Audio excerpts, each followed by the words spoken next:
3년 전부터 어린이 보호구역에서의 교통사고를 가중처벌하는 법이 시행되고 있지만 실제 형량은 법정형에 못 미친다는 지적이 많았습니다. 양형위원회가 만취운전으로 어린이를 쳐 숨지게 하면 최대 징역 26년을 선고하도록 하는 내용의 양형 기준을 새로 제시했습니다. 김다현 기자입니다.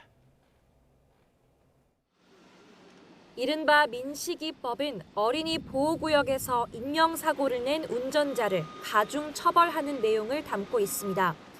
13살 미만 어린이를 다치게 한 경우 15년 이하의 징역이나 3천만 원 이하의 벌금, 숨지게 한 경우엔 무기 또는 3년 이상의 징역에 처할 수 있습니다.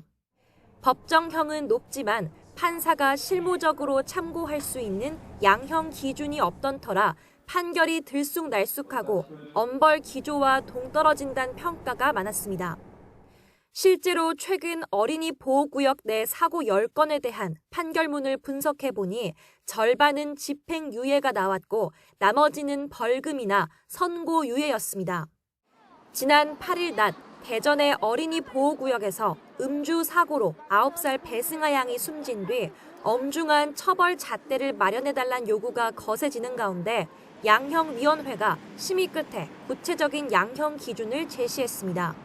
우선 양형위는 어린이 보호구역에서 사고로 아이가 다칠 경우 기본 징역 10개월에서 2년 6개월, 사망할 경우엔 징역 2년에서 5년 사이가 바람직하다고 봤습니다.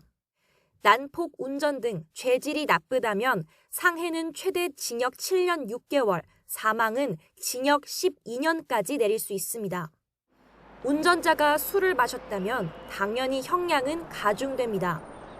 특히 혈중 알코올 농도가 0.2% 이상이라면 최고 형량은 3년씩 더 늘어나고 여기에 시신을 유기하고 도주까지 했다면 징역 26년까지도 선고될 수 있습니다.